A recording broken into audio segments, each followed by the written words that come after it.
Canada is actually a really good example of why, even though they have almost as many guns per capita as Americans, and also they have the same types of guns as Americans, but for some reason they do not kill each other like Americans. It's one of the defenses against people like me who think we should have common sense gun regulation in this country. Canada has other things going on, like access to mental health and the destigmatization of that. They're not perfect, but they've got other ideas about how their culture should go on. You know what I'm saying? We, in America, we give you a pat on the back, we give you a rifle, and we say, "Good luck, kid. Good luck." But in Canada, yeah, they have guns, and almost the same per person as America. Like we have more guns than people in America. They have more guns than people in Canada. Um, it's it's similar. I mean, it's nowhere near like we're crazy. We got way more guns than Canada. Don't get me wrong, but like it's similar. Like they got a lot, but they don't have mass shootings. They don't have um, school shootings. They don't have any of those things. Who knows why? Free healthcare helps. Yeah, sometimes. I mean, some free healthcare helps, right? It's interesting. People always like to say Canada has free healthcare, but their healthcare system isn't perfect either. If you have anything kind of like special that's wrong with you, you're kind of screwed in Canada. But if you're kind of just like a normal, like the regular folk, and you've just got like regular things wrong with you, you're pretty well off in Canada. So it's something interesting. I feel like America, being the richest country in the world, could look at what Canada is doing, what Germany is doing, what England is doing, and do it better than all of them. We can look at our people, at our or Japan, at other rich countries, and say, okay, these are what other rich countries are doing. Why can't we do something better? After all, we're America. We can do shit that's better than others, can't we? Can't we? What happened to American exceptionalism? I think that just like the hubris, the belief that the arrogance of what Americans used to feel about America, I feel like we need a little bit of that chutzpah back, a little bit of that mojo back. Maybe if Americans could actually had faith that they could do it better than other countries, they would do it better than other countries. You got to believe in yourself, baby. Maybe America doesn't believe in themselves anymore. We can't get anything done. Can't even get like, can't even get, student loans taken care of.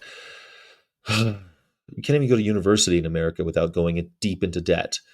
That's how it is. So maybe we should really believe that, hey, we're America. We should be able to get the healthcare system better than those other countries. We shouldn't have the worst. We should have the best. We should have the best, and we don't have the best. So, that's a thing.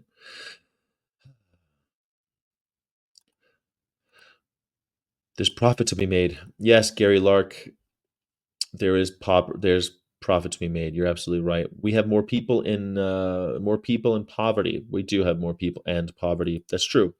But do you think that's what's the thing is, like, what's causing the mass killings is usually not poverty.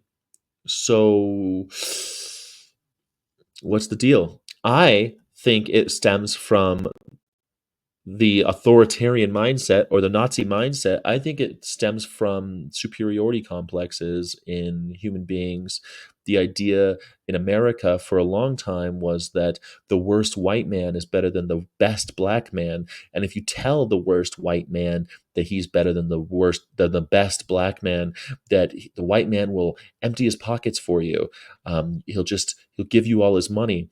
And that's something that Lyndon B. Johnson said, the Texan president said that as he was arguing about civil rights and saying that we needed more equality and unity in America. That was a guy from Texas saying that. One of our arguably one of our worst presidents, but he signed the Civil Rights Act, and he understood that you can manipulate people by telling them that they're better than others. This is a major problem in America that's deep, that's really kind of just, it's taken root, and we're always trying to fight it, but it's something that was there from the beginning. It's written into our Constitution that a black man is worth three-fifths of a white man. And this isn't just a black or white thing. This is a whole way of thinking that leads us to authoritarianism. It's like they planted the seeds of authoritarianism in the very beginning because they didn't understand everything. I mean, if it wasn't for George Washington saying, "No, I don't want to be a king," we would have had a king, and democracy in the world would have taken a huge blow. There was really not much democracy going on in the whole world. American style democracy led to this progressive way of thinking, but we still haven't really investigating the psychology of authoritarianism, which is really about hierarchical thinking that some are better than others because of the way they were born. Some animals are better than others because of the way they were born. Some humans are better than others because of the way they were born. This is a false premise. And any logic built off of that premise is going to lead you to ghastly, disgusting, dark, sinister places. So I think that that's really what's wrong in America. I don't think the Canadians necessarily had those ideas.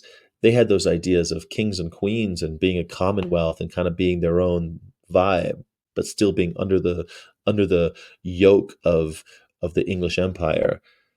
America, they thought that they were exceptional, but why? Why were they exceptional is the problem. There you go. There's my rant about that, but and it won't be the last, I promise.